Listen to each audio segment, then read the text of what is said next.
இன்றைக்கு நம்ம John Milton எழுதின லிசிடஸ் என்கிற பாஸ்ட்ரல் எலிஜியை பார்க்கலாம். பாஸ்ட்ரல் என்கிற வார்த்தை கிரீக் வேர்டான பாஸ்டர் என்கிற வார்த்தையிலிருந்து வந்தது. அதற்கு மீனிங் கிரேஸ், மேய்த்தல் என்பது. பாஸ்ட்ரல் பொயிட்ரி பொதுவாக மேய்ப்பர்களுடைய வாழ்க்கை வரலாறு சித்தரிக்கும்.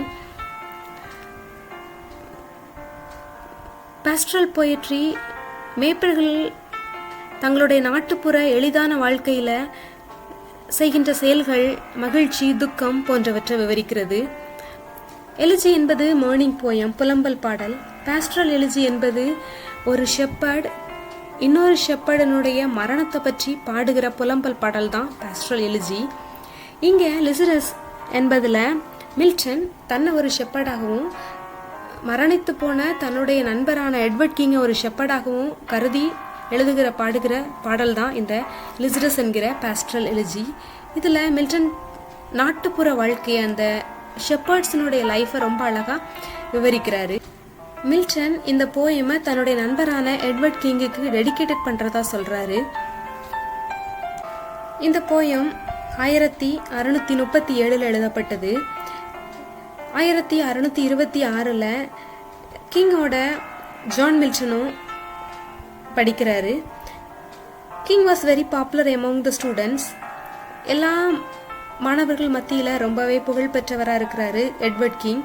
1633 கிங் தன்னோட MA டிகிரியை வாங்குறாரு. கேம்பிரிட்ஜில் அவர் படிக்கிறாரு. சர்ச் பற்றின படிப்பை அவர் படிக்கிறாரு. வெக்கேஷனில் 1637 செஸ்டர் என்கிற இடத்துல இருந்து அயர்லாண்டுக்கு சேல் பண்ணுறாரு இந்த எட்வர்ட் கிங். சடனாக அவருடைய ஷிப் ஸ்ட்ரக் ஆகுது ராக்ல. நிறைய பேசஞ்சர்ஸ் ட்ரான் ஆகி மூழ்கி தண்ணீரில் இறந்து போகிறாங்க. அதில் எட்வர்ட் கிங்கும் ஒரு பர்சன். அவருடைய பாடியை ரெக்கவர் பண்ண முடியல. இதெல்லாமே அவருடைய நண்பர்களுக்கு மத்தியில் ஒரு மிகப்பெரிய அதிர்ச்சியை உண்டாக்கிட்டு, அதற்கு பின்பதாக அவங்க முடிவு பண்ணினாங்க, கிங்கை ஹானர் பண்ணுறதுக்காக அவருடைய போயம்ஸ் எல்லாம் நம்ம கலெக்ஷனாக பப்ளிஷ் பண்ணலான்னு சொல்லி. அந்த வால்யூம் தான் 1638 வெளியிடப்பட்டது. அதில் கடைசி போயம் தான் இந்த லிசிடஸ். மில்டன் அதில் JM என்று சொல்லி அதனுடைய இறுதியில் கையெழுத்திட்டு இருப்பார். லிசிடஸ் என்கிற இந்த ஜான் மில்டனுடைய poem combination of Greek paganism and English Christianity. Greek paganism means worshipping நேச்சரை வழிபடுகிறதாகவும், இங்கிலீஷ் கிறிஸ்டியானிட்டி டெத் என்கிறது entry to the higher world என்பதாகவும் இருக்கிறது. இந்த ரெண்டையும் சேர்ந்த ஒரு கலவையாக தான் மில்டன் இதை எழுதுறாரு. எலிஜி என்பது பொதுவாக மரணத்தை குறித்து பாடுகிற பாடல் தான். லிசிடஸ் என்பது பாஸ்ட்ரல் எலிஜி. மரணத்தை மட்டும் குறித்து பாடுகிற பாடல் இல்லை. இது மரணத்துக்கு பின்பதாக ஒரு வாழ்க்கை இருக்குங்கிறத ஒரு ஹோப்போட எழுதுறது தான் இந்த பாஸ்ட்ரல் எலிஜியை ஜான் மில்டன் எழுதியிருப்பாரு. Pastoral elegy is a subtype of elegy. எலிஜியில் இருக்கிற ஒரு சப்டைப் தான் இந்த பாஸ்ட்ரல் எலிஜி. லிசிடஸில் மில்டன் முதலாவது இப்படியாக துவங்குகிறார். அவர் மியூசஸை கேள்வி கேட்கிற விதமாக தன்னுடைய போயத்தை ஆரம்பிக்கிறாரு. மியூசஸ் என்கிறது goddess associated with water, female god அப்படின்னு சொல்லலாம். Milton questions the nymphs, the goddess of river, mountain. அவங்க கிட்ட அவர் கேட்குறாரு, தன்னுடைய நண்பனுடைய மரணத்தை குறித்து கேட்குறதா இந்த பாடலை துவங்குறாரு. He asked them why they failed to save his friend. He blamed them for not being present when Lycidas drowned. Lycidas மூழ்கும்போது நீங்கள் அதை கவனிக்கலை, என் நண்பரை காப்பாற்ற நீங்கள் தவறிட்டீங்கன்னு அவர் கொஸ்டின் எழுப்புறாரு இந்த காடஸை. அதற்கு பின்பதாக அவர் தன்னையே ரியலைஸ் பண்ணி பார்க்குறாரு. Even god and goddesses are helpless before death அப்படின்னு சொல்லி மில்டன் தன்னை தேற்றிக்கொள்கிறாரு. காடும் காடஸும் கூட டெத்துக்கு முன்னாடி அவங்க ஹெல்ப்லெஸ்ஸாக தான் இருக்காங்கன்னு சொல்லி அவர் முடிவு. இந்த போயமில் மில்டன் சொல்கிறாரு, he must sing the death of his friend. எனக்கு பாடல்கள் எழுதக்கூடிய அந்த அளவுக்கு நான் பொயட்டிக் மெச்சூர்டாக நான் இல்லைன்னா கூட எட்வர்ட் கிங்கினுடைய மரணத்தை நான் எழுதாம இருக்க முடியாது அப்படின்னு சொல்றாரு. இந்த போயத்தை நான் எழுதுறது மூலமா என்னுடைய கிரிஃபை நான் எக்ஸ்பிரஸ் பண்ணிக்கலாம் அப்படின்னு சொல்றாரு.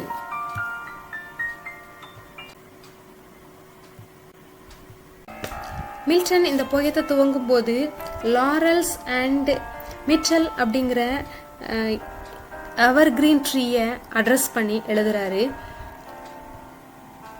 அதை அவர் பொய்டிக் சிம்பிளா காட்டுறாரு. லாரல்ஸ்ங்கிறது ஒரு small ever green tree. It is associated with poetry. God Apollo அடிக்கடி தன்னோட ஹெட்ல கிரவுனா வியர் பண்றது இந்த லாரஸ். மிட்டல் என்கிறது இன்னொரு kind of evergreen tree. It's never dry. Milton அந்த லாரல்ஸ் அண்ட் மிட்டல் கிட்ட அந்த ட்ரீட்டை சொல்றாரு, ரொம்ப ஃபோர்ஸ்ஃபுல்லி நான் உங்களுடைய ஃப்ரூட்ஸை அது ரைப்பன் ஆகிறதுக்கு முன்னாடியே, விளையிறதுக்கு முன்னாடியே நான் பறிக்கிறேன் அப்படின்னு சொல்லுவார். லைக் தட், அது மாதிரியே நான் என்னோட பொயட்டிக் பவர் மெச்சூர்ஸ் ஆக முன்னாடியே நான் ஒரு போயம் எழுத வேண்டியதாயிற்று அப்படின்னு சொல்லுவார். அதனால தான் அவர் அந்த லாரஸ் அண்ட் மிச்சலில் இருக்கிற ஃப்ரூட்ஸ் அவர் பறிக்கிறதாகவும் அவர் சொல்லுவார். அவருடைய ஃப்ரெண்டு ப்ரீமெச்சூர் டெத் அடைஞ்சதாகவும் அவர் சொல்லுவார். எட்வர்ட் கிங் 25வது வயதில் அவர் கடலில் மூழ்கி இறந்து போயிருப்பார். அதை தான் அவர் சொல்கிறாரு. அவருடைய பொய்டிக் பவர் மெச்சூர் ஆகாத மாதிரியும், தன்னுடைய ஃப்ரெண்ட் அவருடைய லைஃப் மெச்சூர் ஆக முன்னாடி இறந்து போனதாகவும், அதனால் அவர் கட்டாயப்படுத்தி இந்த ஃப்ரூட்ஸை ப்ளக் பண்ணுறதாகவும் அவர் சொல்லுவார். இந்த போயமை மில்டன் எட்வர்ட் கிங்கை ஹானர் பண்ணுறதுக்காக எழுதுறதா சொல்கிறாரு. He recalls the time that he and Edward King spent together. அவரோட ஃபெல்லோ ஸ்டூடெண்ட், அவங்க 2 பேரும் ஒன்றா இருக்கிறதையும், அவங்க 2 பேருக்கும் சிமிலர் இன்ட்ரெஸ்ட் இருந்ததையும் அவர் சொல்கிறாரு. 2 பேருமே சேர்ந்து போயம் எழுதுனதையும் மில்டன் நினைக்கிறாரு. கிங்ஸோட டெத் மில்டனை ரொம்பவே சோகத்திற்குள்ளாக்குனதா மில்டன் சொல்கிறாரு. நிம்ஸ் தன்னுடைய நண்பரை கடலில் மூழ்கும் போது காப்பாற்றாமல் போனதை பிளேம் பண்ணுற மில்டன் தன்னையே தேற்றிக்கொள்வதாக இந்த ஸ்டோரியை நினைவுக்கு கொண்டு வருகிறாரு. கேலியோப். இந்த கேலியோப் என்கிற இந்த மியூஸ் ஒரு எபிக் போயட்ரியில் வரக்கூடியது. கேலியோப்பும் தன்னுடைய சன் ஆர்பியஸை காப்பாற்ற முடியாமல் போனதை அவர் சொல்கிறாரு. கேலியோப்பினுடைய சன் ஆர்பியஸை த்ரேஷியன் விமன் ஹீப்ரஸ் ரிவரில் அவருடைய தலையை ஃப்ளங் பண்ணப்போ கேலியோப்பால் காப்பாற்ற முடியலை. அதற்கு பின்பு அவருடைய ஹெட் ஐலண்ட் ஆஃப் லேபாஸில் ஃப்ளோட் ஆகிறதையும் அந்த கேலியோப் பார்க்குறாரு. கேலியோப்பால் ஒரு மியூஸாலேயே தன்னுடைய மகனை காப்பாற்ற முடியாமல் போனப்போ தன்னுடைய நண்பனை அந்த நிம்ஸாலையும் காப்பாற்ற முடியாமல் போயிருக்கும் அப்படின்னு அவர் தன்னை தேற்றிக்கொள்கிறாரு. டெத்துக்கு முன்னாடி god and goddesses are powerless அப்படிங்கிறத மில்டன் இதில் சொல்கிறாரு.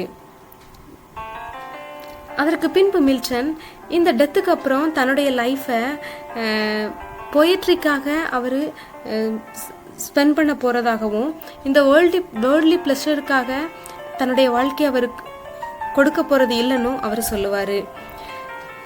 He commands the unstable human life.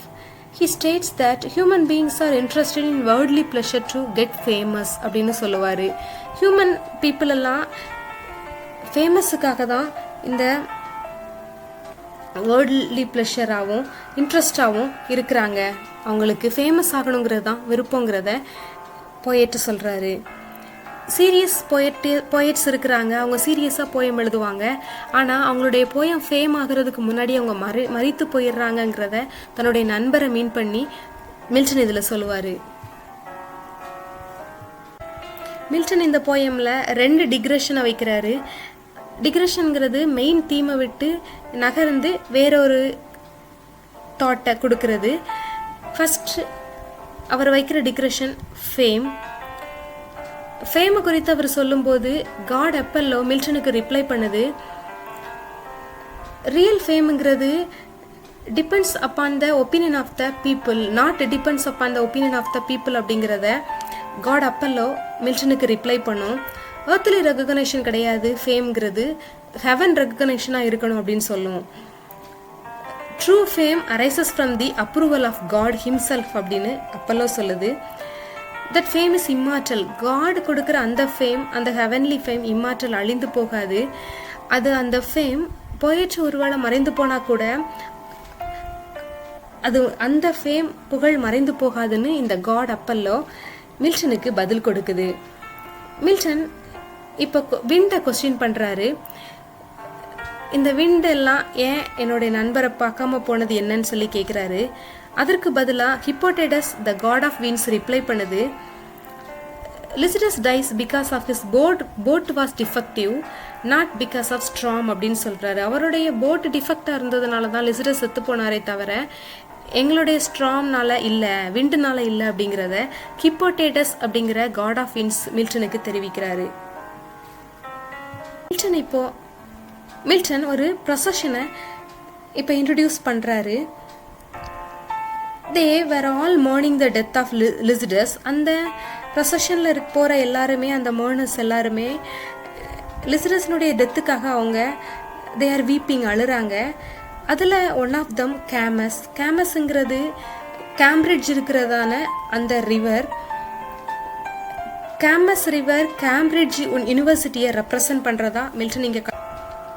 இந்த கேமஸ் ரிவர் மில்டனுடைய டீச்சர்ஸ், எட்வர்ட் கிங்கோட டீச்சர்ஸ், அவங்க ஃப்ரெண்ட்ஸ் எல்லாம் ரெப்ரசன்ட் பண்ணுற மாதிரி இங்கே அப்பியர் ஆகுது. கேமஸ் ரிவர் சொல்லுது மில்டன் இல்லாதது, எட்வர்ட் கிங் இல்லாதது ஒரு கிரேட் லாஸ் என்கிறத இந்த கேமஸ் ரிவர் ரெப்ரசன்ட் பண்ணுது. அடுத்ததாக ஒரு டிக்ரெஷன். மில்டன் 2 விஷயத்தை இந்த போயமில் சொல்லியிருப்பார். First one is fame, another one is corruption of the church. அவருடைய காலகட்டத்தில் சர்ச்சில் நடக்கிற கரப்ஷனை மில்டன் சொல்லியிருப்பார். இப்போ மில்டன் சென்ட் பீட்டரை இன்ட்ரடியூஸ் பண்ணுறாரு. பீட்டர் லிசிடஸோட டெத்துக்கு வந்தப்போ மில்டன் சொல்கிறாரு, பீட்டர் லிசிடஸை மரண நிலைமையில் டெட் பாடியாக பார்க்குறப்போ என்ன நினச்சிருப்பாராம், King would have been better clergyman than any of that corrupt clergyman. இப்போ இருக்கிற கரப்டான கிளர்ஜிமன் மத்தியில் கிங் ரொம்ப பெட்டர்னு சொல்லி சென்ட் பீட்டர் நினச்சிருப்பாரு அப்படின்னு சொல்கிறாரு.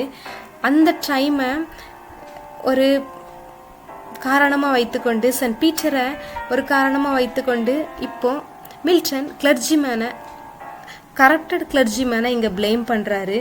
மில்டன் சொல்கிறாரு, they are become blind mouth அப்படின்னு சொல்கிறாரு.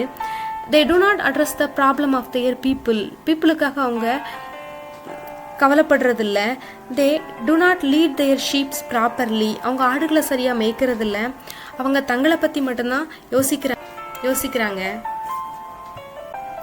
இந்த சென்ட் பீட்டரை இன்ட்ரடியூஸ் பண்ணுறது விதமாக மில்டன் கரப்ட் சர்ச்சை அட்டாக் பண்ணுறாரு. இந்த கரப்ட் கிளர்ஜிமேன் எல்லாம் தேவர் இம்மார்டல். அவங்க இம்மார்டல் இல்லை, ஆல் தேவர் கரப்டடாக இருக்கிறாங்க. The people did not get any spiritual enlightenment from them. அவங்க கிட்ட இருந்து பீப்புள் ஒரு ஸ்பிரிச்சுவல் என்லைட்மெண்ட்டை வாங்க முடியலன்னு சொல்கிறாரு.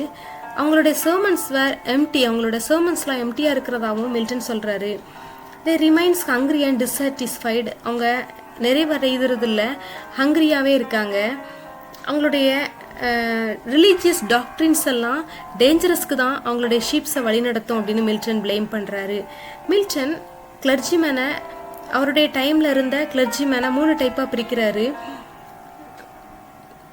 Some enter the church in stealthy and underhand வேன்னு சொல்கிறாரு. சிலர் ஹங்க்ரி வோல்ஃப் அது மாதிரி அவங்களுடைய ஷீப் இருக்கிற அவங்களுடைய மந்தைகளுக்குள்ள நுழையிறாங்களாம். அவங்க காங்கிரிகேஷன்ஸ், சர்ச்சில் இருக்கிற அந்த மெம்பர்ஸ் அவங்களுடைய எனிமீஸாக தான் இந்த கரப்டட் கிளர்ஜிமன் இருக்கிறாங்கன்னு சொல்கிறாரு. ஃபஸ்ட்டு டைப்பாக. செகண்ட் டைப்பாக அவங்க செல்ஃபிஷாக இருக்கிறாங்க அப்படின்னு சொல்கிறாரு. தேர்ட் டைப் ஆஃப் கிளர்ஜிமேனை அவங்க கிரீடி பீப்புளாக இருக்கிறாங்கன்னு சொல்கிறாரு. அவங்க ப்ராஃபிட்ஸை தான், இன்கம்மை தான் அவங்க விரும்புகிறாங்கன்னு சொல்கிறாரு. தேவர் பிளைண்ட் டு தேர் டியூட்டி, அவங்க டியூட்டிக்கு அவங்க பிளைண்டாக தான் இருக்கிறாங்க, முரண்பாடாக தான் இருக்கிறாங்க, அவங்களுடைய கடமையை அவங்க சரியாக செய்கிறதில்லன்னு மில்டன் அவங்கள ப்ளேம் பண்ணுறாரு. இந்த டைமில் மில்டன் கேத்தலிக் சர்ச்சை அட்டாக் பண்ணுறாரு. Catholic Church was like a hungry wolf which attacked the true Protestant church secretly. அதை hungry wolfனு சொல்றாரு.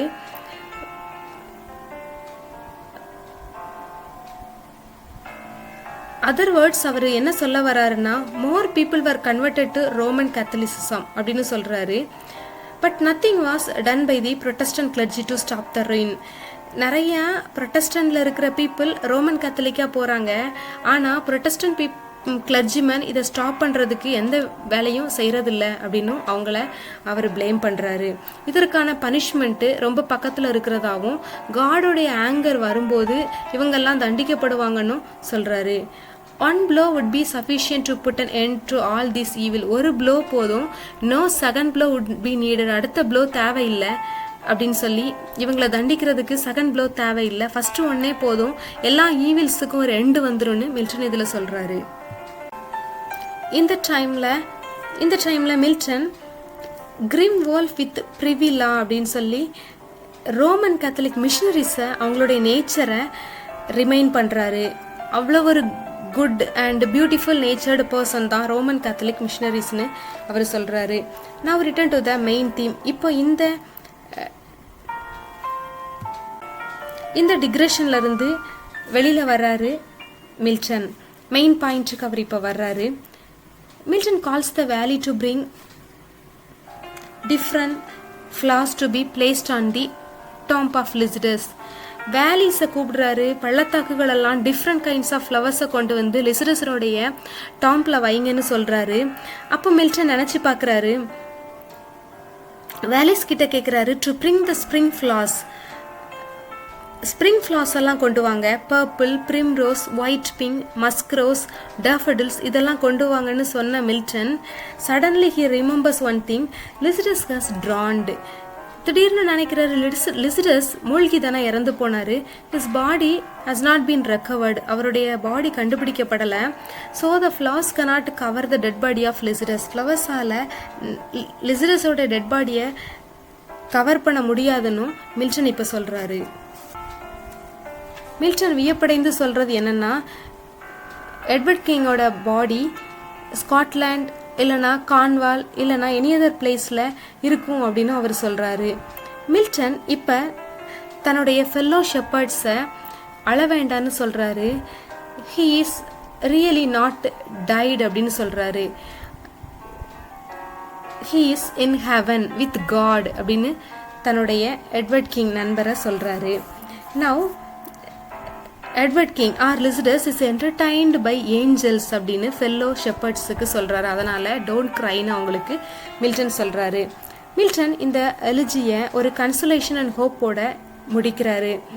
Lycidas not dead in reality, அவர் உண்மையிலே செத்து போகல. Like the sun he would rise அகைன்னு சொல்றாரு. சன் எப்படி மறைந்துட்டு திரும்பி அது எழும்பி வர்றது போல மறைந்து போன இந்த லிசிடஸ் மறுபடியும் சன் மாதிரி எழும்பி வருவாருன்னு அவர் சொல்றாரு. He would live a happier and nobler life in some other place. Heaven அப்படிங்கிற பிளேஸ்ல அவர் ரொம்பவே ஹாப்பியா ஒரு நோபுலர் லைஃப் அவர் லீட் பண்றதாவும் மில்டன் இங்க சொல்றாரு. He will be in heaven, the kingdom of God. காடனுடைய ராஜ்யமான ஹெவன்ல அவர் ஹாப்பியா இருக்கிறதாகவும், he would become a guardian angel of the seas, protecting everyone from danger. அது மட்டும் இல்ல, சீஸ்ல மூழ்கி போகாதபடி மற்றவங்களை காப்பாற்றுகிற ஒரு ஏஞ்சலாகவும் கார்டியன் ஏஞ்சலாகவும் இப்போ லிசிடஸ் இருக்கிறதாகவும் மில்டன் சொல்றாரு. ஃபைனல் ஸ்டான்ஸால மில்டன் சொல்றாரு, தாம் ஒரு ஷெப்பர்டாகவும் பாஸ்டரல் எழுதுறதாகவும் அவர் அதை மறந்துட்டு தன்னை ஒரு ஓன் பர்சனா மில்டனாகவே அவர் எழுதுறாரு. செட்டிங் ஆஃப் த சன், அவர் சூரியன் மறைகிறப்போ அந்த செட்டிங் ஆஃப் த சன்னோட அவர் தன்னுடைய லேமன்ஸை புலம்பல முடிக்கிறாரு. இப்படியாக மில்டன் தன்னுடைய கேம்பிரிட்ஜில் தன்னோட படித்த எட்வர்ட் கிங்கினுடைய மரணத்தை பாஸ்ட்ரல் எலிஜியாக எழுதணுங்கிறதுக்காக தன்னை ஷெப்பர்டாகவும் அவரை ஒரு ஷெப்பர்டாகவும் அவருக்கு லிசரஸ்ங்கிற ஒரு பெயரை கொடுத்து இந்த பாஸ்ட்ரல் எலிஜியை மில்டன் ரொம்ப அழகாக எழுதி முடிக்கிறாரு.